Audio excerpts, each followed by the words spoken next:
So in terms of admission to university, and this is true for everybody, not just for homeschooled students, we need two things in order to admit every student. We need what's called a basis of admission, and we need the prerequisites for the program to be satisfied. So the basis of admission, and sorry, I'll just say sometimes we need three things because sometimes we need a portfolio, but we'll just keep the portfolio aside because there's only like about 7 programs that require a portfolio.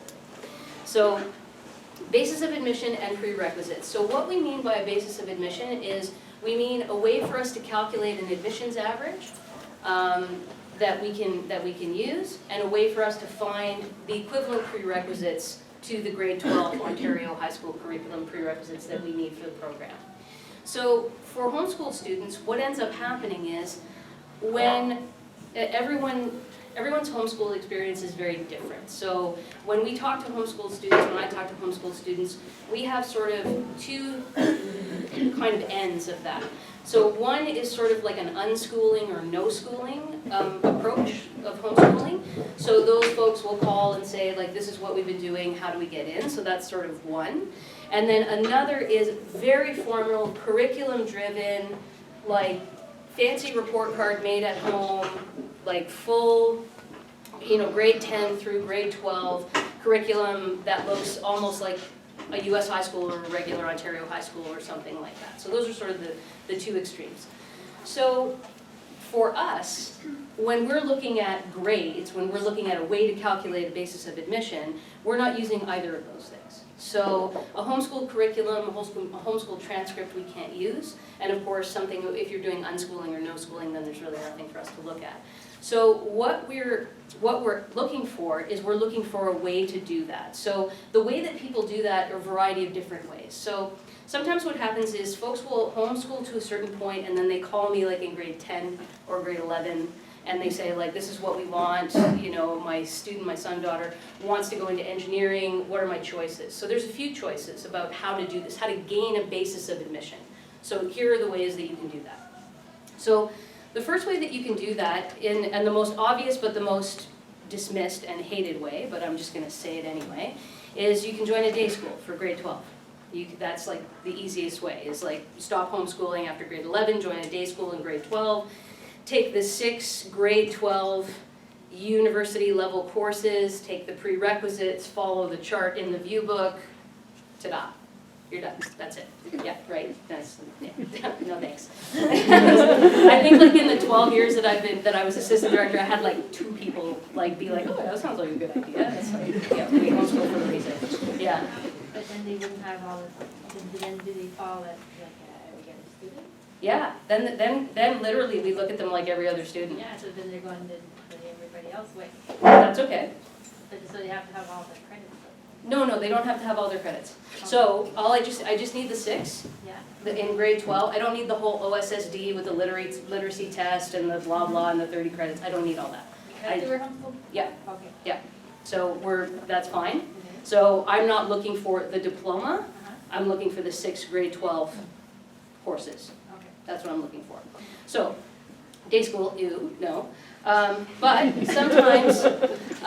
sometimes what folks will say is no day school, but ILC, so to do it virtual learning or independent learning center or something like that, no problem. I'll do it online, I'll do it at home.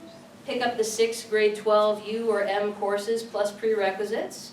And for those of you who don't know the nomenclature yet, so in grade 12 in Ontario, there are 2 types of courses that students can take.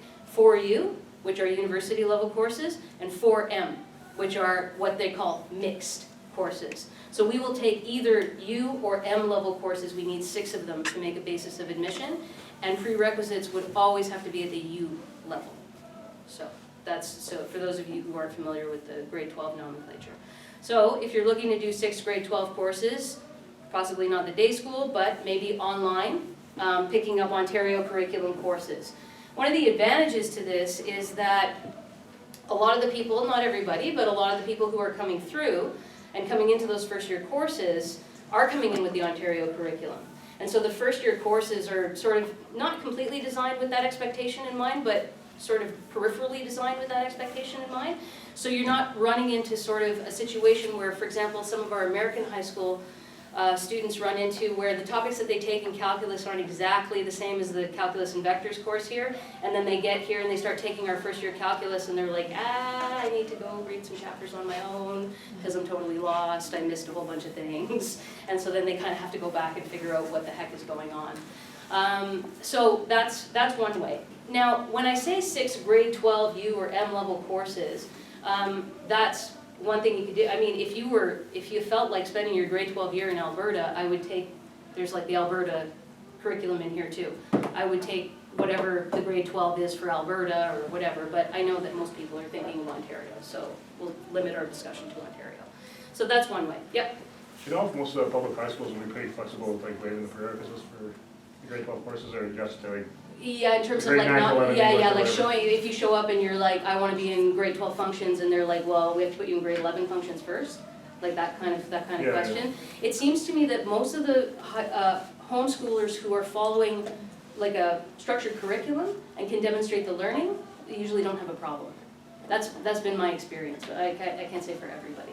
And I also can't say for every school. I'm sure there's probably some jerks out there. I also don't know if they'll test. Some schools might test. Like they might give you the final exam for grade 11 functions. It's like, if you can pass this, we'll let you register.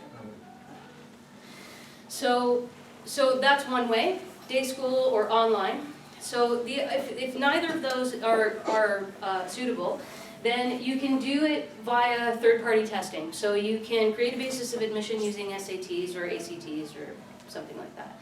So the way that SATs would work is, the first thing you need is you need a basis of admission. So you need a general SAT to stand in for the basis of admission. So that's the first part. Then the second thing you need is you need SATs to stand in for the prerequisites. And so for those things, you would need subject-specific SATs. So if you look at that rainbow-colored chart with the teeny tiny writing, and you look and you see, okay, the program that I'm interested in has biology, chemistry, and functions as prerequisites, then you would need a general SAT to cover the basis of admission. Then you'd need a biology SAT, a chemistry SAT, and to cover the math, you would need a math 2 SAT, not the math 1. So that is a way to go. That's an option in terms of doing it through standardized testing. So I think those are sort of the most popular options. I'd have to say, probably more than 60% of the homeschoolers that come through have usually done basis of admission with tests, with SATs. It seems to be flexible, it seems to be popular, I don't know why, but it's a thing. In addition to all of those pieces, the other thing that we want is just sort of a statement of intent. What program do you want? Tell us a bit about your homeschooling journey. Tell us why you want to study interactive multimedia design. Tell us why you want to study science. Tell us why you want to be in our Bachelor of Humanities, that type of thing. Because that whole package of things, the SATs and the letter and all of the other stuff that you submit, that's all going to a little tiny admissions committee that's just going to look at that as a holistic package. And so that's kind of the way that works. It's